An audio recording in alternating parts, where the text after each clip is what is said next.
Bienvenue à vous tous dans ce nouveau numéro de votre émission. Nous allons faire un tour d'horizon de l'actualité partant de la situation sécuritaire dans l'Est et allant jusqu'aux États-Unis pour parler du dernier clash entre Donald Trump et Zelensky, le président ukrainien, un événement qui a fait le tour de l'actualité. Pour en parler, je reçois Henri Désiré Ndouzi, que vous connaissez très bien. Il est analyste géopolitique, producteur associé et éditorialiste de JT Diplomatique, contributeur à The Voice of America, consultant diplomatique à Medi 1 TV, et initiateur du networking à Kinshasa, concepteur des apéros de la diversité à Bruxelles, vice-président de l'African Diaspora Networking Europe, président également de Oshola Network, à qui j'ai dit bonjour et bienvenue Henri. Merci infiniment de m'accueillir. Alors merci de nous honorer par votre présence. Alors j'aimerais qu'on parle d'abord, avant d'entrer dans le vif du sujet, du networking qui cette fois a eu lieu avec en partenariat avec Sinkini Village. Pourquoi le choix de Sinkini Village? Sinkini Village est le tout premier hub d'Afrique centrale dédié à l'innovation et à l'entrepreneuriat. Il était pour nous tout à fait normal, pour ne pas dire légitime, de pouvoir confronter nos écosystèmes respectifs. Nous sommes beaucoup plus orientés vers les décideurs, les milieux diplomatiques et institutionnels. Il était donc nécessaire, voire intéressant, de voir au fond comment est-ce que cet écosystème des jeunes créateurs, des entrepreneurs, des start-up, des incubateurs pouvaient effectivement avoir cette opportunité de trouver des convergences de vues. C'était donc le nom que l'on avait donné à cet afterwork pour pouvoir justement créer les conditions d'une collaboration et promouvoir l'idée selon laquelle notre pays, la RDC, peut se positionner en ordre utile dans le peloton des nations émergentes. Rien qu'à voir les images, on se rend compte que c'était un événement important parce qu'il y a beaucoup de gens qui ont répondu à l'invitation. Le networking, un événement qui revient quand même chaque mois, chaque année.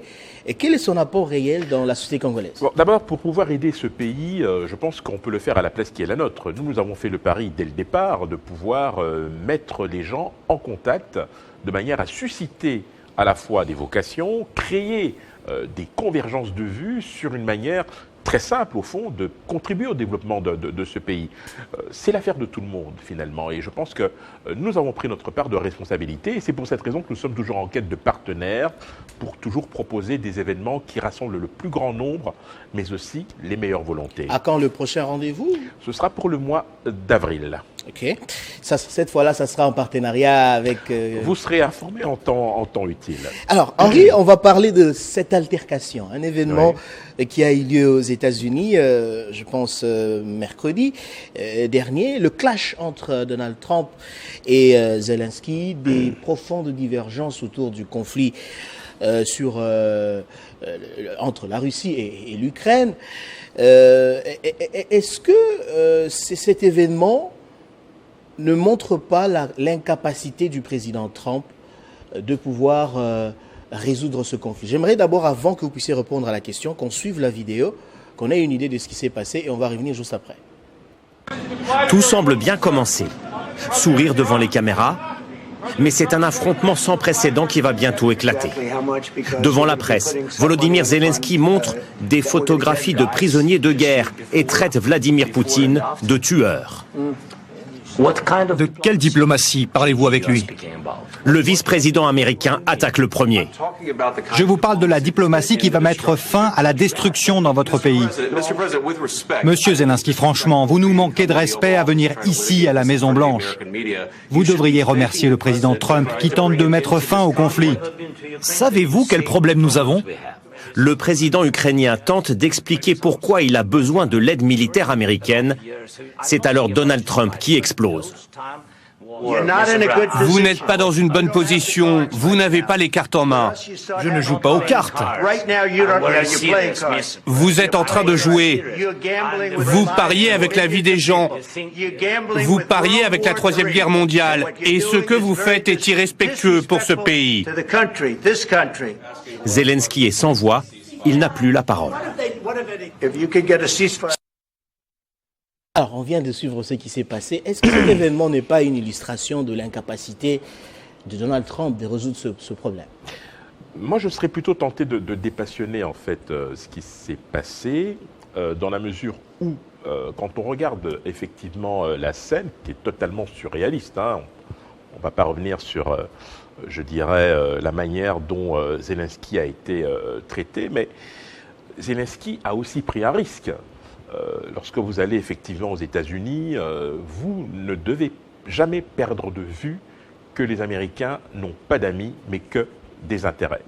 Je pense légitime qu'il ait montré ces photos, qu'il ait assorti ces photos d'un commentaire sur Poutine est une chose, mais que Trump ait réagi comme il l'a fait avec son vice-président, ça correspond un peu à l'ère du temps, puisqu'on sait que depuis le 20 janvier dernier, nous sommes habitués, je dirais, à ces sautes d'humeur, à ces prises de position souvent très fortes qui ont le don d'irriter certains, mais qui, il faut bien le dire, hein, vont s'inscrire dans la durée et nous obliger, nous, Africains, mais aussi occidentaux, à revoir d'une certaine manière la façon dont nous allons devoir traiter avec les États-Unis, qui sont dans une posture qui se veut à la fois, et c'est paradoxal, hein, à la fois hégémonique et isolationniste sur certains dossiers, et je pense que le cas de l'Ukraine en est un parfait, puisque vous l'aurez compris, avec une approche beaucoup plus mercantile des enjeux sur la scène diplomatique, Donald Trump ne poursuit qu'un seul objectif, c'est celui de préserver les intérêts vitaux des États-Unis. Alors, vous parlez d'une approche mercantile, Henri, mais est-ce que exclure l'Ukraine des négociations en cours entre les États-Unis et la Russie, est-ce que c'est une bonne option? C'est totalement inacceptable. Jamais, au grand jamais, on n'a pu accepter ni tolérer ce cas de figure, même si l'histoire récente nous montre qu'il y a eu effectivement des tentatives dans ce sens-là.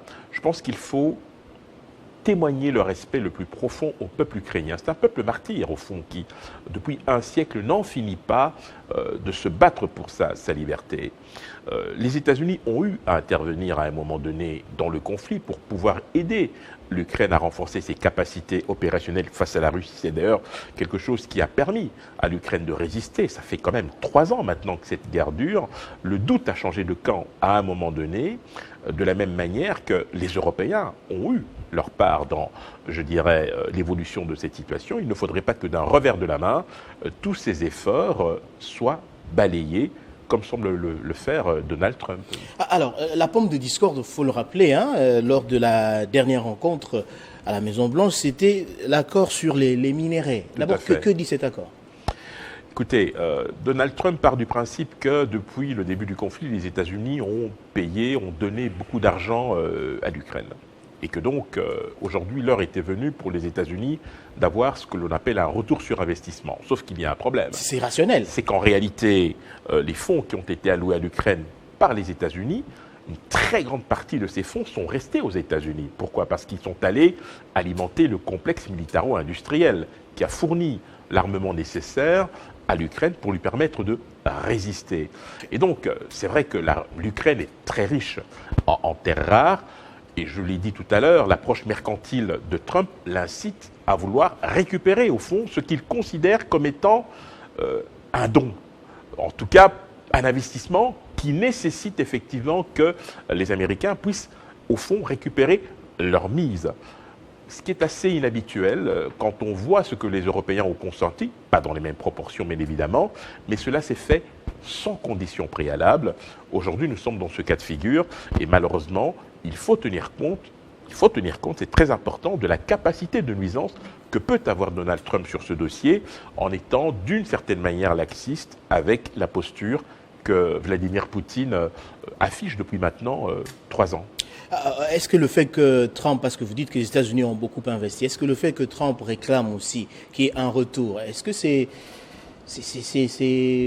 pas une bonne chose? Cela aurait pu se faire ou se traduire de manière un peu différente, beaucoup moins brutale, parce que c'est d'une certaine manière faire injure aux innombrables victimes de ce conflit, ceux qui ont payé le plus lourd tribut. Je pense que même si l'on est très peu surpris par le personnage, je pense qu'il va quand même falloir, à un moment donné, revenir aux fondamentaux, c'est-à-dire à une prise de responsabilité qui soit à la fois respectueuse des intérêts des uns et des autres et qui puisse préserver certains équilibres qui ont souvent été chèrement acquis depuis de très très longues années. Alors c'est très clair, Henri, mais comment voyez-vous la suite des événements? Parce que les Européens, eux, s'alignent... Ce qui s'est passé permet provisoirement aux Européens de reprendre la main sur ce dossier. Il faut bien savoir que dans le dispositif qui trottait dans la tête de Donald Trump, il y avait effectivement ce deal avec la Russie qui s'engageait à ne plus progresser et se contenter des territoires conquis. On pense à l'oblast et les différentes provinces du Donbass avec la Crimée qui, il faut bien le rappeler, a été annexée depuis 2014 avec la garantie que la Russie n'aurait pas de velléité à poursuivre davantage leur progression. En échange de cette garantie que le président Zelensky n'a pas vue du côté américain, il y a cet accès quasi illimité aux terres rares pour les Américains et il y a aussi en ligne de mire et en toile de fond l'implication des Européens qui pourraient, le cas échéant, dans l'hypothèse d'un cessez-le-feu, déployer des troupes tout le long de la ligne de front pour justement prévenir tout risque, je dirais, d'escalade dans ce conflit. Mais on voit très bien qu'avec ce qui s'est passé à Washington, les cartes semblent provisoirement rebattues. Il faudra voir maintenant la capacité des Européens à pouvoir parler d'une seule voix sur ce dossier, mais en sachant par ailleurs que Donald Trump aura à cœur de diviser ces Européens, notamment sur la question de l'OTAN. Est-ce que vous pensez que la bonne volonté exprimée par Trump de mettre fin à cette guerre produira des résultats? Derrière chaque initiative de Donald Trump, il y a toujours un intérêt, un objectif qui est soit caché, soit inavouable. Maintenant, nous ne pouvons que nous réjouir si les Ukrainiens pouvaient parvenir à une paix et si les Russes pouvaient se satisfaire de la situation actuelle, c'est-à-dire accepter de ne plus avancer, mais c'est mal connaître les velléités expansionnistes de la Russie. Et je pense que nous sommes aujourd'hui encore dans une sorte de flou qu'il va falloir essayer de dissiper pour que l'on sache exactement où l'on va. Mais au final, je crains néanmoins que l'Ukraine soit la grande perdante. Alors Henri, on va tourner la page du conflit russo-ukrainien pour parler du conflit entre la RDC et le Rwanda, notamment la résolution 2773 du Conseil de sécurité de l'ONU. Kinshasa a quand même accueilli très bien cette nouvelle, mais pourquoi il n'y a pas d'application de cette résolution? On va peut-être refaire un peu d'histoire. Hein. Vous savez, depuis 1999, je m'en souviens très bien puisque j'étais à l'époque aux affaires étrangères, jusqu'à aujourd'hui, nous avons eu à peu près un peu moins de 50 résolutions qui ont été adoptées sur la situation en RDC. Mais parmi cette petite cinquantaine de résolutions, vous en avez qui sont véritablement emblématiques parce qu'elles ont eu, je dirais, un impact significatif sur la gestion de ce conflit.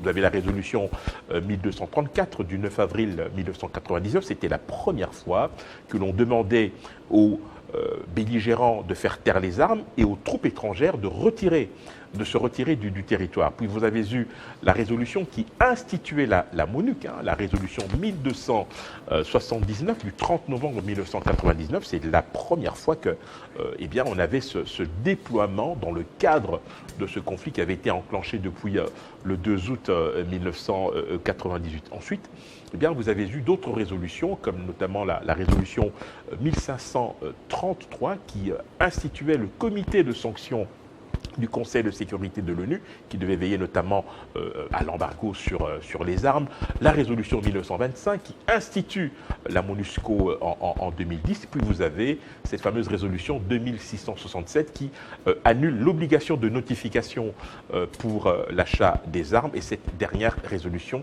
2773 qui est très particulière parce que c'est la première fois qu'une résolution onusienne cite très clairement et sans ambiguïté le Rwanda en tant que pays agresseur.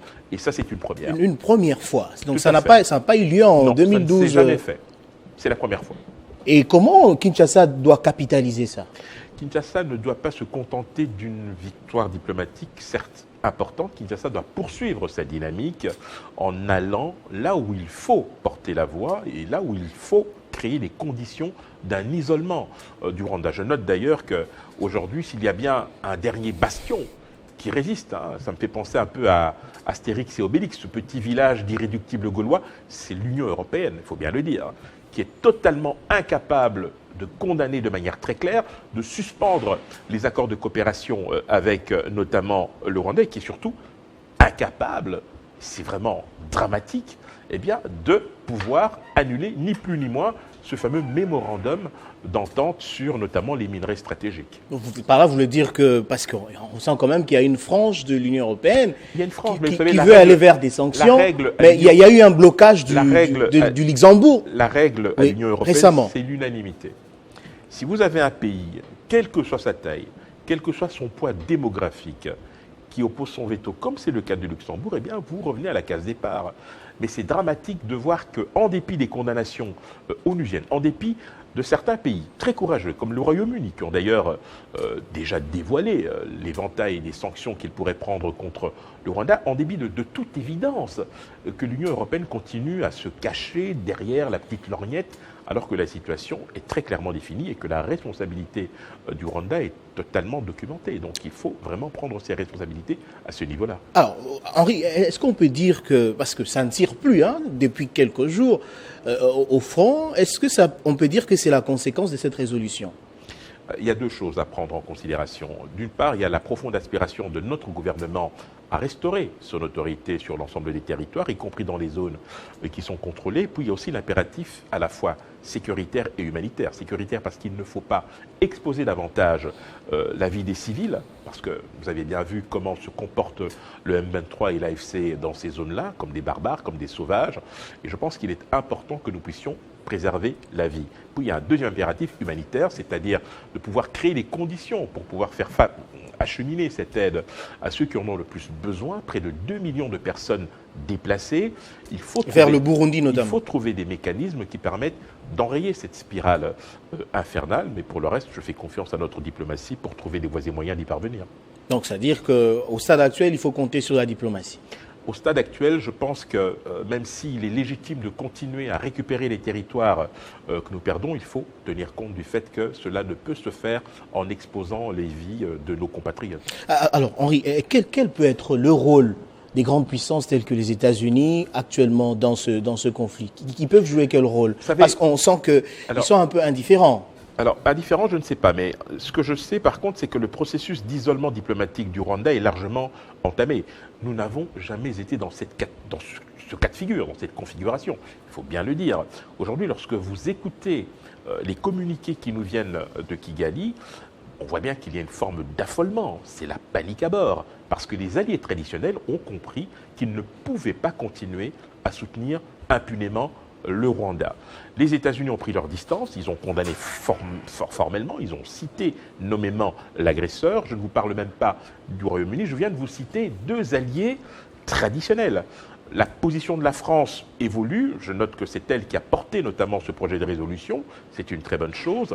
Et je pense que maintenant les gens commencent à ouvrir les yeux et à véritablement se rendre compte que l'on ne peut pas continuer à rester dans cette posture qui va, je dirais, au mépris de l'intérêt des Congolais et qui surtout ne correspond pas à la réalité. Alors je vais vous poser une question directe avant qu'on termine, Henri. À quand la fin de la guerre? Vous êtes expert, vous maîtrisez la diplomatie, la politique étrangère. À quand finalement cette guerre qui nous colle à la peau depuis beaucoup d'années? Nous avons des instruments qui peuvent nous aider à y arriver, même si ces instruments ne sont pas forcément efficients ni performants. Nous avons le cadre de Luanda, nous avons le cadre de Nairobi, qui, je le rappelle, concerne exclusivement les groupes armés. Vous avez ce groupe de 3 médiateurs qui a été mis en place par l'EAC et la SADC, dans lequel on retrouve l'ancien président Olusegun Obasanjo, on retrouve le président Uhuru Kenyatta et je pense l'ancien Premier ministre éthiopien. Voilà, je pense. Mais vous savez, Olusegun Obasanjo est coutumier du dossier. C'est notamment sous sa médiation qui avait été signée en 2009, tout le monde s'en souvient, les fameux accords du 23 mars, les accords d'Iwoussi, nom d'ailleurs qui a été repris ensuite par le M23 en 2012 lors de sa création. Mais le problème, c'est de pouvoir faire en sorte que ces bonnes volontés se mettent au travail. Je note que lors du sommet de Dar es Salaam, le sommet conjoint EAC-SADC, on avait décidé de la mise en place notamment d'un cessez-le-feu qui aurait dû être discuté par l'état-major de plusieurs pays. Ça ne s'est pas fait. La réunion qui était prévue à Harare ce week-end a été reportée. Les Rwandais Pourquoi ? Les Rwandais ont prétexté de ne pas avoir reçu l'invitation. On voit très bien qu'il y a une volonté de gagner du temps, parce qu'il est vrai que plus l'administration du M23 va prendre ses aises à Bukavu et à Goma, et plus le Rwanda aura beau jeu de dire que c'est un problème congolais. Donc il faut arrêter cela, ôter tout prétexte à Kigali et le contraindre à venir à la table des négociations. Alors, vous l'avez dit, Henri, on est en train de chuter. L'Union européenne reste divisée sur la question des sanctions. On voit que quand il y a quand même une volonté de sanctionner, il y a une réaction rwandaise pour appliquer la réciprocité. À quel niveau les sanctions peuvent déstabiliser le Rwanda ? Vous savez, on a pris il y a eu des sanctions, notamment prises par les États-Unis à l'égard notamment de James Kabarebe et d'un chef militaire, mais ce n'est pas suffisant. On ne peut pas se contenter de demi-mesures. De la même manière qu'il est assez ironique de voir cette division apparente de l'Union européenne sur le cas de la RDC, pendant que Donald Trump malmène les Européens s'agissant de l'OTAN. Chacun sa part de responsabilité, mais je pense qu'aujourd'hui, l'Union européenne aurait intérêt à sortir par le haut dans cette affaire en respectant des principes qu'elle a à cœur de répéter, voire même d'imposer à ses partenaires africains. Merci beaucoup Henri, voilà qui met fin complètement à cette émission. Merci pour l'éclairage. Vous êtes toujours brillant à chaque fois que je vous reçois. Merci beaucoup Henri. Merci. Alors merci à vous également de nous avoir suivis. Cette émission est terminée. Restez fidèles au programme de Télé 50.